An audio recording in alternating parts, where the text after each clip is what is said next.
February 19, 1945. The black volcanic sand of Iwo Jima crunched beneath the boots of Private First Class James Mitchell as he waded through the surf toward the island's southeastern beach. Mitchell stood 6 feet tall and weighed 178 pounds. His M1 Garand rifle felt balanced in his hands, a 9.5-pound extension of his will that he had trained with for 18 months at Camp Pendleton. Strapped to his back and distributed across his web gear, Mitchell carried 42 pounds of ammunition, rations, water, grenades, entrenching tools, and personal equipment.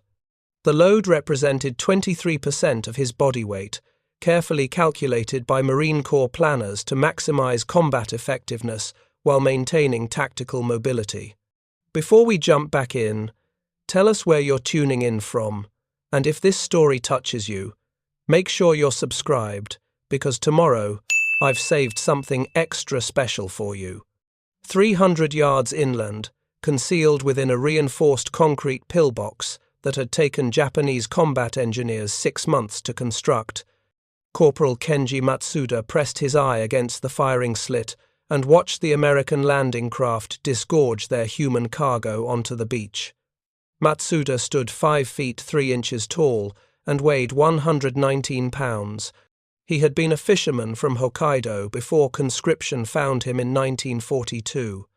His Type 99 rifle, ammunition pouches, grenades, gas mask, rations, and equipment totaled 53 pounds, representing 45% of his body weight.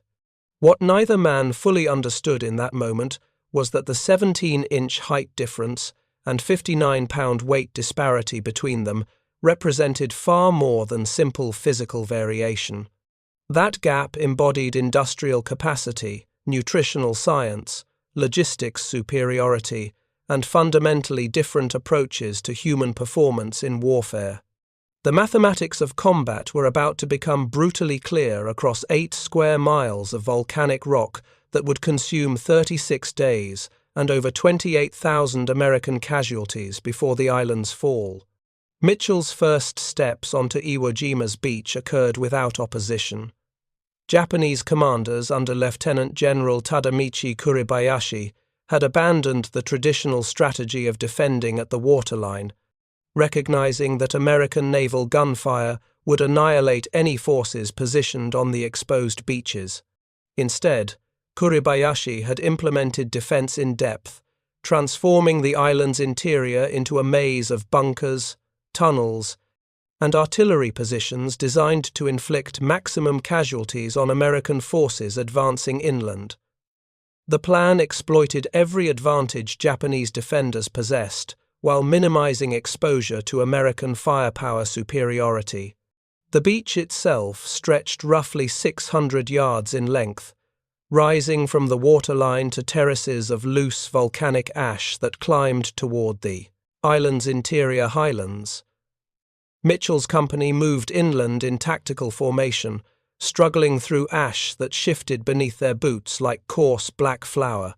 Each step required additional effort as the volcanic material provided no solid footing.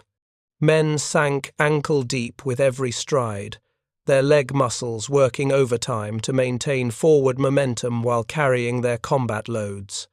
Within 30 minutes of landing, Mitchell's platoon had advanced 200 yards from the beach when the first Japanese artillery rounds began falling among the advancing Marines. Matsuda's regiment had pre-registered every sector of the beach and inland approaches, creating interlocking fields of fire that forced American forces to advance through predetermined killing zones. The artillery was precisely aimed, devastatingly effective, and originated from positions that were nearly impossible to locate or suppress with counter-battery fire. Mitchell dove into a shell crater as a 100mm round impacted 15 yards ahead, showering his position with volcanic debris and shrapnel fragments. His combat load, distributed across a well-designed web gear system and backpack frame, did not impede his movement significantly. He rolled to his left, identified a covered position behind a small ridge of volcanic rock, and sprinted 20 yards to reach it without removing any equipment. His legs, conditioned by months of training that included 10-mile forced marches with full gear, carried him and his load efficiently across the treacherous terrain. Inside his reinforced position, Matsuda prepared his rifle and checked his ammunition supply. His platoon had been issued 75 rounds per man for the initial defense, with additional supplies cached in underground storage rooms accessible through the tunnel network that connected their position to regimental headquarters. Japanese military doctrine emphasized ammunition conservation, training soldiers to fire only when certain of hitting their targets. American tactics, by contrast, emphasized volume of fire and suppression, using superior ammunition supplies to overwhelm enemy positions through sustained firepower. The difference in tactical approaches reflected the logistical realities facing both sides. American supply ships anchored offshore could deliver virtually unlimited quantities of ammunition, food, water, medical supplies, and equipment replacements to support forces advancing across the island. Mitchell's company would never face ammunition shortages. If they expended their basic load during an engagement, runners would bring fresh supplies from beach dumps that contained millions of rounds, stockpiled specifically for the Iwo Jima operation. Matsuda's regiment had no such luxury. Every round of ammunition on Iwo Jima had been delivered months earlier by submarine or fast destroyer runs that evaded American naval patrols. Once the American fleet established its blockade around the island, no additional supplies could reach the defenders. Matsuda and his fellow soldiers would fight with whatever they had stockpiled before the invasion, and when those supplies were exhausted, they would fight with captured weapons or die in their positions. The physical demands of combat became apparent during Mitchell's first sustained firefight on Iwo Jima. His squad encountered a Japanese machine gun position blocking their advance toward the first airfield. The engagement required rapid movement between covered positions while maintaining suppressive fire against the enemy strongpoint. Mitchell's Browning automatic rifle gunner, a lance corporal from Montana named Williams, provided covering fire while Mitchell and 2 other Marines maneuvered to flank the position. Williams weighed 164 pounds and operated his 20-pound BAR with the practiced efficiency of a man who had trained extensively with the weapon. The BAR generated significant recoil with each burst, but Williams's upper body mass and arm strength absorbed the weapon's kick without losing his point of aim.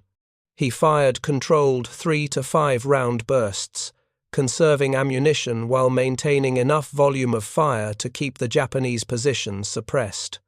Matsuda's platoon included 2 Type 96 light machine gunners who provided supporting fire for their defensive sector. The weapon weighed 24 pounds, slightly heavier than the American BAR, and required a 2-man crew to operate effectively. The gunner, weighing approximately 115 pounds, struggled to control the weapon's recoil during sustained fire. Japanese tactical doctrine addressed this limitation by emphasizing short bursts and frequent barrel changes, but the weight disadvantage remained significant during extended engagements. Mitchell's flanking maneuver required sprinting 40 yards through exposed terrain while carrying his rifle, grenades, and personal equipment. His cardiovascular conditioning and leg strength, developed through rigorous training protocols that Marine Corps planners had designed specifically for amphibious assault operations, allowed him to maintain combat effectiveness throughout the movement. He reached his objective position, established a firing stance, and engaged the Japanese machine gun nest with accurate rifle fire that contributed to its elimination. Preparing and narrating this story took us a lot of time, so if you are enjoying it, subscribe to our channel. It means a lot to us. Now, back to the story. The engagement lasted 14 minutes and demonstrated fundamental advantages that American forces maintained throughout the Pacific War. Mitchell's superior physical conditioning allowed him to execute demanding tactical maneuvers while carrying equipment loads that would have exhausted smaller soldiers. His unit's ammunition supply was effectively unlimited, enabling them to employ suppressive fire tactics that Japanese forces could not match. Medical support was immediately available when one Marine sustained a shrapnel wound, with a Navy corpsman providing first aid and arranging evacuation within minutes. Matsuda observed the engagement from his position 300 yards distant. He noted how American forces moved with apparent disregard for ammunition conservation, firing hundreds of rounds to eliminate a single defensive position. The tactical approach seemed wasteful from the Japanese perspective, but Matsuda recognized its effectiveness. American firepower superiority allowed them to suppress defensive positions while maneuvering to flank them, tactics that Japanese forces could rarely employ due to their limited ammunition supplies.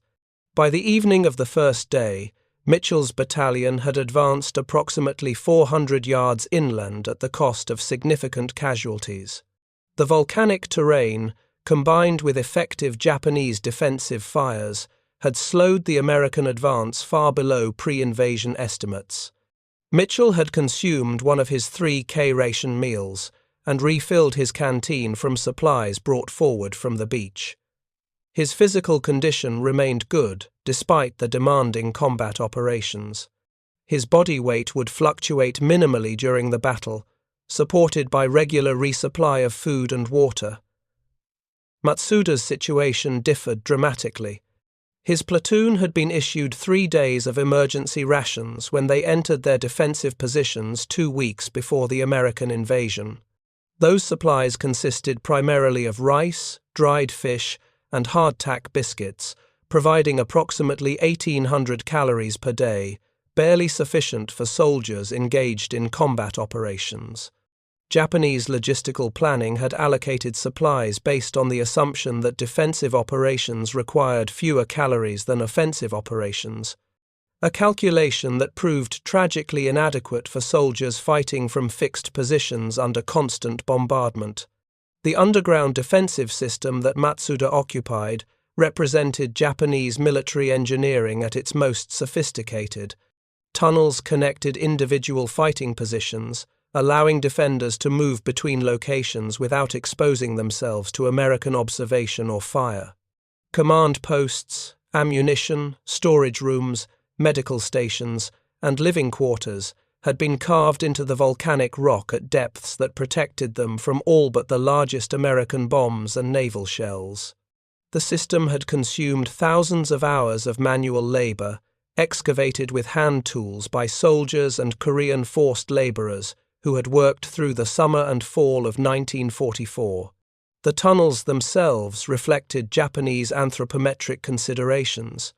Ceiling heights averaged 5 feet 6 inches, adequate for soldiers whose average height was 5 feet 3 inches, but cramped for taller individuals. The tunnel widths were similarly constrained, designed to allow single-file movement while minimizing excavation labor. Storage rooms and living quarters were proportioned for smaller men, with sleeping platforms, benches, and work surfaces scaled to Japanese physical dimensions. These design decisions would have significant tactical implications when American forces began entering the tunnel systems. Mitchell stood 6 feet tall, requiring him to move through Japanese tunnels in a crouch that was both physically exhausting and tactically disadvantageous. Taller Marines found tunnel fighting nearly impossible, their height forcing them into awkward positions that made them vulnerable to defenders who could move freely through spaces designed for their smaller stature. Japanese defensive doctrine had explicitly incorporated these physical considerations into tactical planning. Kuribayashi's orders emphasized that tunnel systems should be designed to favor defenders while hindering attackers, using every available advantage, including the physical dimensions of the fighting spaces themselves. American Marines entering tunnels would find themselves at a systematic disadvantage, their size becoming a liability rather than an asset in confined underground combat. The second day of battle revealed additional dimensions of the physical disparity between American and Japanese forces. Mitchell's company received orders to assault Hill 362, a dominating terrain feature that overlooked the entire southern portion of the island. The attack required climbing steep volcanic slopes while under fire from multiple Japanese defensive positions. Mitchell's squad carried Bangalore torpedoes, satchel charges, and extra ammunition for the assault, increasing their combat loads to approximately 55 pounds per man. The climb proved brutally demanding.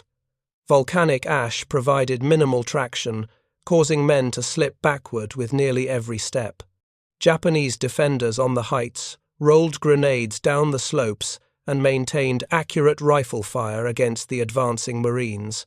Several men collapsed from exhaustion halfway up the slope, their bodies simply unable to continue under the combined stress of the steep climb, heavy equipment loads, and enemy fire. Mitchell reached the crest after 40 minutes of climbing, his legs burning from the sustained effort, but his cardiovascular system still functioning adequately. He had trained for exactly this type of operation, conducting forced marches through the hills surrounding Camp Pendleton while carrying progressively heavier loads. The training had prepared his body to function under conditions that would incapacitate untrained soldiers, regardless of their natural physical capabilities.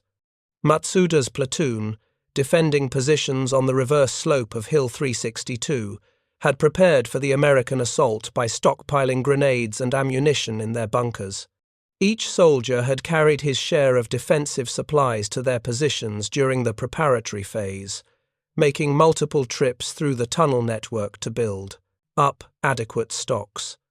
The work had been exhausting for men already subsisting on reduced rations, but Japanese military discipline maintained unit cohesion despite the physical hardships.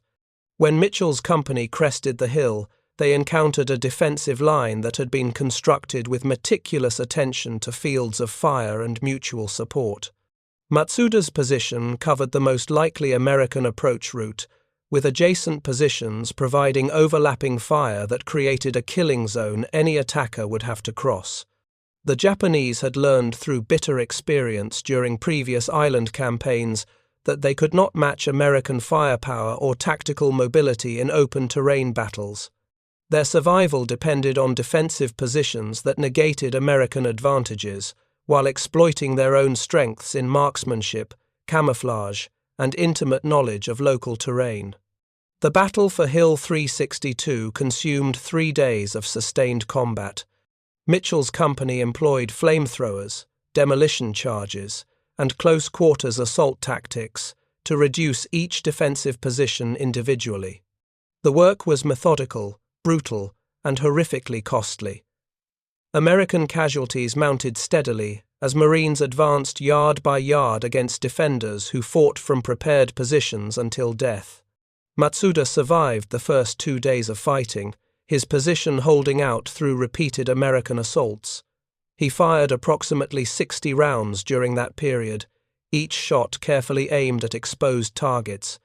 His ammunition discipline reflected Japanese training that emphasized marksmanship over volume of fire, but also the stark reality that he could not waste rounds on suppressive fire or targets of uncertain value. When his ammunition was exhausted, he would have no resupply. His fighting would end with whatever supplies he had preserved. The physical toll of sustained defensive combat became increasingly apparent. Matsuda had consumed his 3-day ration supply within 2 days, finding that combat stress increased his caloric requirements beyond what Japanese planners had anticipated. Hunger became a constant companion, degrading his concentration and physical performance. Water was rationed strictly, with each soldier receiving approximately 1 liter per day, barely adequate for men fighting in enclosed positions where temperatures regularly exceeded 100 degrees Fahrenheit. By the 3rd day, Matsuda's weight had dropped to approximately 114 pounds. He had lost 5 pounds in 72 hours, his body consuming its own muscle and fat reserves to maintain basic metabolic functions. Japanese medical personnel in the underground aid stations documented similar patterns across the entire garrison. Defenders were losing weight rapidly, their combat effectiveness degrading as malnutrition and dehydration took their toll. Mitchell, by contrast, maintained his physical condition through regular resupply. Hot meals were brought forward from the beach whenever tactical situations permitted. Water was available in quantities sufficient for both drinking and personal hygiene. Medical personnel monitored Marines for signs of combat exhaustion, evacuating men who showed symptoms of physical or psychological breakdown. The entire system was designed to maintain the fighting force at maximum effectiveness for as long as operations continued. The asymmetry in logistical support reflected fundamental differences in how American and Japanese military planners approached human performance in warfare. American doctrine treated soldiers as valuable assets, requiring systematic maintenance through nutrition, medical care, rest, and equipment replacement. Japanese doctrine emphasized spiritual discipline and self-sacrifice, expecting soldiers to fight effectively, despite physical hardships that would incapacitate Western soldiers. Both approaches had historical and cultural foundations, but the Pacific War demonstrated conclusively which philosophy produced superior results in sustained combat operations. American Marines maintained their combat effectiveness throughout extended battles because their bodies received the fuel, water, rest, and medical care required for optimal performance. Japanese defenders fought courageously but found their effectiveness degrading progressively as their physical condition deteriorated from inadequate logistics support.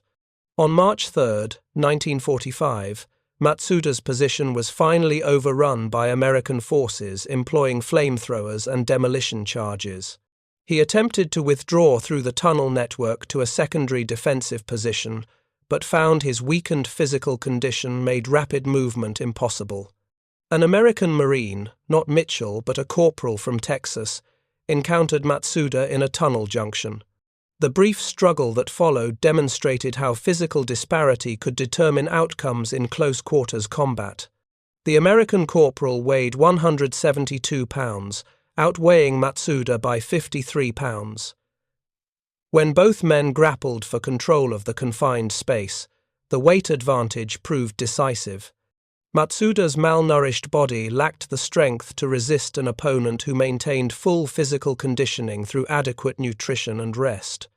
The engagement ended within seconds, not because Matsuda lacked courage or training, but because his body had been systematically weakened by months of inadequate rations and the acute stress of sustained combat without proper logistical support.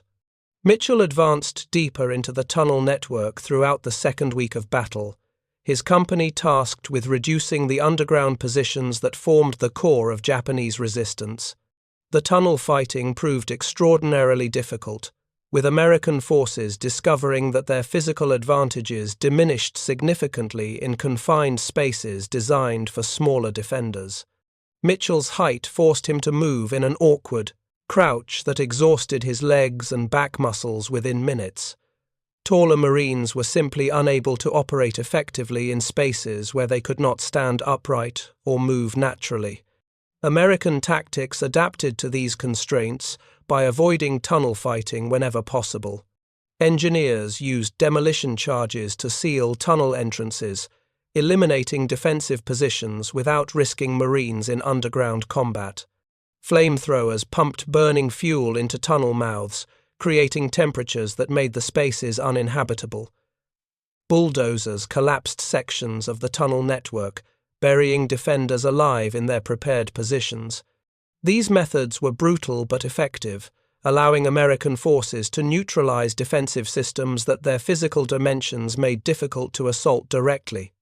The systematic reduction of Iwo Jima's defenses extended through March, each day bringing new evidence of how physical advantages manifested across different dimensions of combat operations. Mitchell's battalion rotated off the front lines on March 8 for a 48-hour rest period, their first break since landing nearly 3 weeks earlier. Despite the sustained combat operations, Mitchell's weight had dropped only 4 pounds, from 178 to to £174. Medical officers attributed the minimal loss to adequate caloric intake and the Marine Corps' emphasis on maintaining soldier nutrition even during active combat operations. The rest period provided hot meals, fresh water for bathing, clean uniforms, and medical screening for injuries or illness that might compromise future combat effectiveness. Marines slept on cots in tented areas established near the beach, protected from enemy fire by the advancing front lines. The entire system reflected institutional commitment to maintaining the human assets that prosecuted the campaign, treating soldiers as valuable resources requiring systematic maintenance and care. Japanese defenders received no comparable support. Isolated in their underground positions, cut off from resupply, they subsisted on dwindling emergency rations and contaminated water supplies. Medical care was virtually non-existent beyond first aid for minor injuries. Seriously wounded soldiers either died in their positions or committed suicide to avoid capture and preserve limited medical supplies for soldiers who might recover. The garrison's collective weight loss became catastrophic by mid-March, with captured prisoners averaging 98 pounds at the time of surrender. American intelligence officers, interrogating Japanese prisoners, documented the progression of physical deterioration. Soldiers described starting each day with a small ball of rice, perhaps 150 grams, providing fewer than 600 calories. No supplemental foods were available. Water was strictly rationed, often less than 1 litre per day in positions where the tunnel ventilation raised temperatures above 110 degrees Fahrenheit. Men described constant hunger, progressive weakness, difficulty concentrating, and a spreading resignation that death was inevitable. One prisoner, a former schoolteacher from Osaka named Lieutenant Hiroshi Nakamura, provided detailed testimony about conditions inside the defensive network. Nakamura had commanded a rifle platoon of 42 men when the American invasion began. By March 10th, only 7 soldiers from his platoon remained alive, and all were severely malnourished. Nakamura himself weighed 89 pounds at capture, having lost 37 pounds since January. He described soldiers too weak to carry ammunition between positions, men collapsing while attempting to evacuate wounded comrades, and widespread acceptance that starvation would kill most defenders before American forces reached their positions. Medical examinations of captured prisoners revealed systematic evidence of malnutrition's effects on combat performance. More than 90% showed clinical signs of protein-energy malnutrition, including muscle wasting, subcutaneous fat depletion, and edema. Over 60% exhibited symptoms of beriberi from thiamine deficiency, experiencing muscle weakness, peripheral nerve damage, and cardiovascular complications. Vitamin C deficiency was nearly universal, manifesting as bleeding gums, skin lesions, and impaired wound healing. These conditions directly impacted combat effectiveness in measurable ways. Malnourished soldiers demonstrated reduced strength, with grip strength measurements averaging 35% below normal values for men of their age and height. Cardiovascular endurance was severely compromised, with simple tasks like climbing stairs or carrying light loads producing exhaustion that would not affect adequately nourished individuals. Cognitive function was impaired, affecting decision-making, reaction times, and the ability to execute complex tactical maneuvers. Mitchell witnessed these effects during combat operations throughout March. Japanese defensive positions that should have been reinforced remained undermanned because defenders lacked the physical strength to move through the tunnel network. Counterattacks that Japanese tactical doctrine prescribed were never launched because soldiers could not carry the equipment loads required for offensive operations. Wounded Japanese soldiers were abandoned in their positions because evacuation required physical capabilities that starving men no longer possessed. The battle for the northern highlands of Iwo Jima illustrated how physical advantages compounded during sustained operations. Mitchell's company received orders to assault a ridge system that intelligence identified as containing regimental headquarters and artillery positions. The attack required climbing 500 feet of elevation through terrain honeycombed with defensive positions. Marines carried standard combat loads plus additional ammunition and demolition charges for reducing fortifications. The assault began at dawn on March 15th, with a preparation bombardment from naval guns and aircraft that lasted 30 minutes. When the barrage lifted, Mitchell's company advanced up the ridge slopes in tactical formation, using fire and movement techniques to suppress Japanese positions while closing with the objective. The climb was exhausting, requiring sustained cardiovascular effort while carrying 50-pound loads through difficult terrain under enemy fire. Mitchell reached the first Japanese position after 20 minutes of climbing, his legs burning but his body still responding to the demands he placed on it.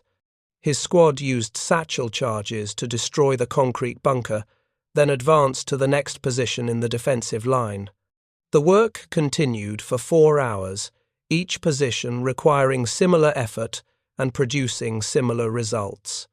American firepower and physical conditioning systematically overcame defensive positions that should have been nearly impregnable.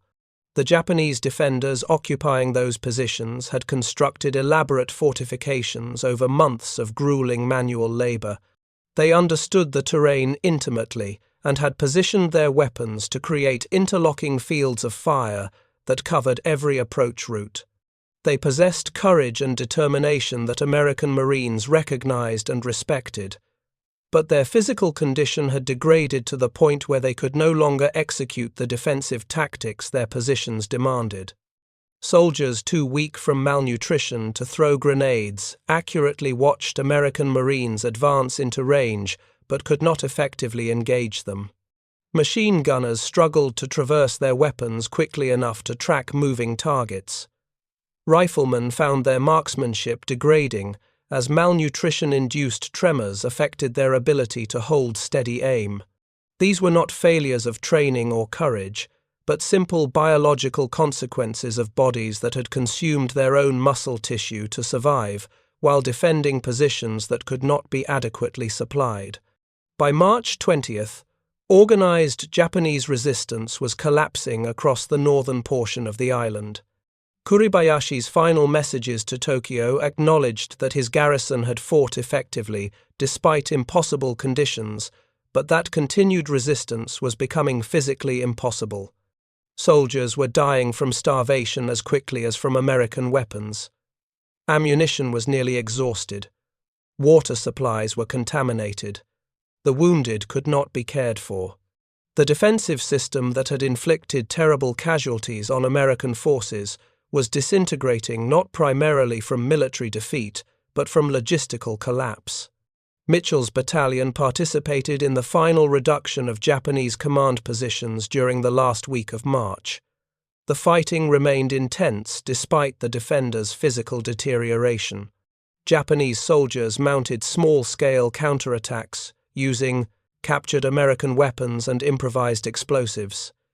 Individual defenders fought from positions until killed, refusing surrender even when their tactical situation was hopeless. But the overall defensive coherence had shattered as starvation killed or incapacitated men faster than combat operations could eliminate them. If you find this story engaging, please take a moment to subscribe and enable notifications. It helps us continue producing in-depth content like this. The final Japanese defensive positions were located in the island's northwestern corner, where volcanic caves provided natural fortifications that had been improved by months of engineering work. Mitchell's company advanced toward these positions on March 24th, encountering sporadic resistance from defenders who had reached the limits of human endurance. Medical officers accompanying the assault forces documented enemy dead who appeared to have died from starvation rather than combat wounds, their bodies showing the unmistakable signs of prolonged malnutrition. One particular discovery affected Mitchell profoundly. His squad cleared a cave complex that had served as a Japanese company command post. Inside, they found 12 bodies, 11 Japanese soldiers, and 1 American prisoner. The Japanese had apparently died from starvation over a period of several days, their position cut off from food and water by the advancing American lines. The bodies weighed approximately 70 to 85 pounds, skeletal figures that had continued functioning in their military roles until their bodies literally shut down from lack of nutrition. The American prisoner, a Marine aviator who had been shot down during the preliminary bombardment, had survived slightly longer than his captors. Japanese medical personnel had apparently shared their dwindling rations with him, following the military code that required humane treatment of prisoners, even when such treatment meant less food for their own soldiers. The aviator had written a brief account of his final days in the cave, describing his Japanese guards' progressive deterioration and their determination to maintain military discipline, even as they starved. Mitchell and his squad buried the bodies, American and Japanese together, marking the location for graves registration teams. The experience crystallized Mitchell's understanding that the war's outcome had been determined by factors far beyond individual courage or tactical skill. Japanese soldiers had fought with extraordinary determination under conditions that would have broken less disciplined forces. But determination could not overcome the basic biological requirement that human bodies need adequate food to function. The battle for Iwo Jima officially ended on March 26, 1945, though isolated Japanese defenders continued fighting for weeks afterward. American casualties totaled approximately 28,000, including nearly 7,000 dead. Japanese casualties approached the entire garrison's strength of approximately 21,000 men, with fewer than 1,000 prisoners taken. The extraordinarily low Japanese survival rate reflected their tactical doctrine of fighting to the death, but also the simple physical reality that severely malnourished soldiers could not survive combat wounds that adequately nourished men would recover from with proper medical care. Medical data collected during the battle provided comprehensive documentation of malnutrition's effects on military performance. Autopsies conducted on Japanese dead revealed average body weights of 94 pounds, representing losses of 30 to 40 pounds from pre-battle conditions. Tissue analysis showed complete depletion of body fat reserves and significant muscle wasting, indicating that bodies had been cannibalizing their own protein structures to maintain basic metabolic functions. Captured medical records from Japanese aid stations documented the progression of starvation's effects. Soldiers initially experienced constant hunger, but maintained basic combat capabilities. After 2 weeks on severely reduced rations, physical performance began degrading noticeably, with strength declining and endurance diminishing.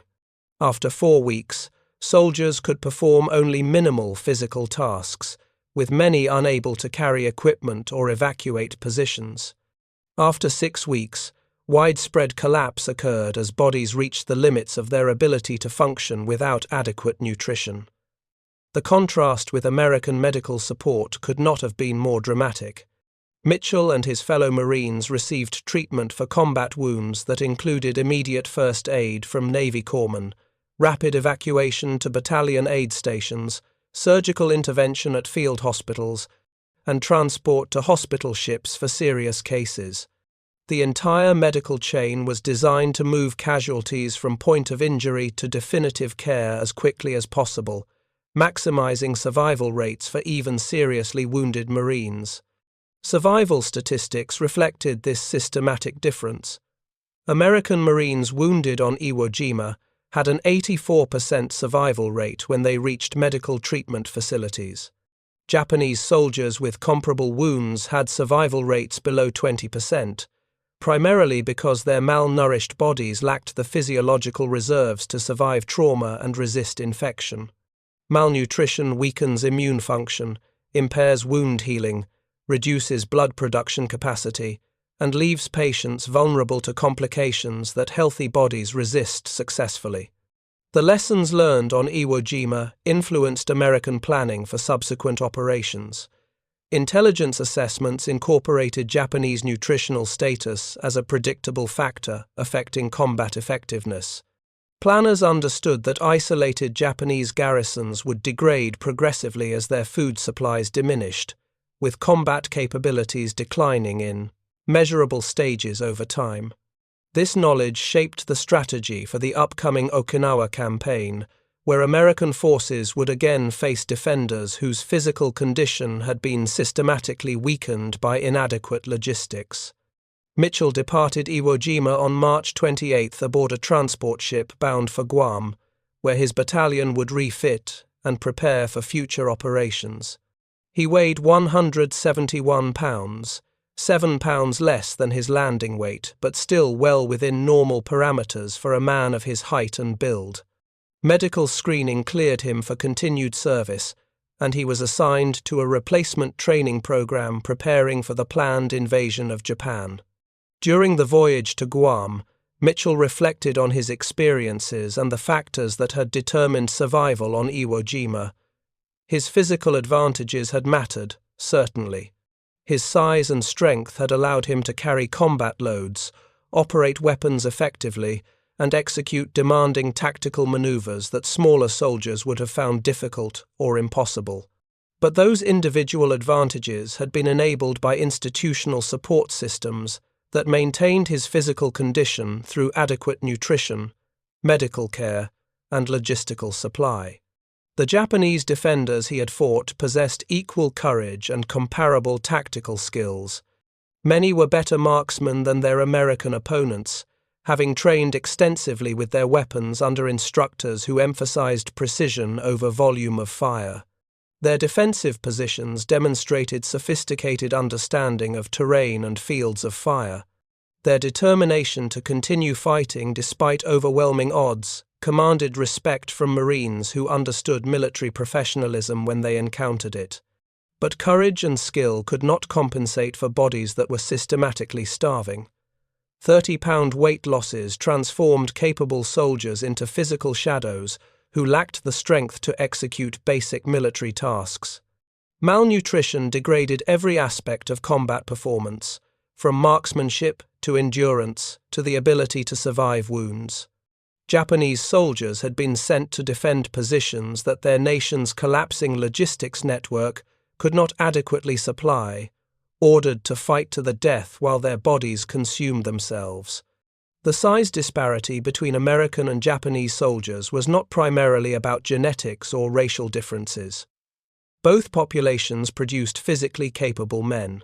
The 17-inch height difference and 59-pound weight gap that separated Mitchell from soldiers like Matsuda reflected decades of nutritional differences, access to adequate food during childhood and adolescence, and systematic approaches to human development that differed fundamentally between the two societies. American soldiers in 1945 were taller and heavier than their father's generation had been, reflecting improved nutrition and public health during the early 20th century. Japanese soldiers were similarly larger than their father's generation, but resource constraints in Japan meant that nutritional improvements lagged behind Western standards. The Pacific War exposed these differences with brutal clarity, demonstrating that nations could not sustain modern warfare without the industrial and agricultural capacity to adequately feed their military forces. The weapons and equipment designed for soldiers of different physical dimensions reflected these underlying realities. American rifles, machine guns, and crew-served weapons were sized for operators, averaging 5 feet 8 inches and 144 pounds. Load-bearing equipment was designed to distribute weight efficiently across frames of that size. Tactical doctrine assumed physical capabilities consistent with soldiers of those dimensions. Japanese equipment was similarly optimized for soldiers averaging 5 feet 3 inches and 116 pounds. When properly supplied with adequate nutrition, Japanese soldiers operated their equipment effectively and executed their tactical doctrines successfully. But the Pacific War's logistics realities meant that Japanese soldiers increasingly fought while malnourished, their physical capabilities degrading far below the levels their equipment and doctrine assumed. The tunnel systems on Iwo Jima provided physical evidence of how these dimensional differences affected combat operations. Mitchell had struggled to move through spaces designed for smaller men, his 6-foot height forcing him into positions that exhausted his back and leg muscles within minutes. Taller Marines simply could not function effectively in underground combat, their physical dimensions becoming liabilities in confined spaces. Japanese defenders moving through their own tunnel networks possessed significant advantages in those specific environments.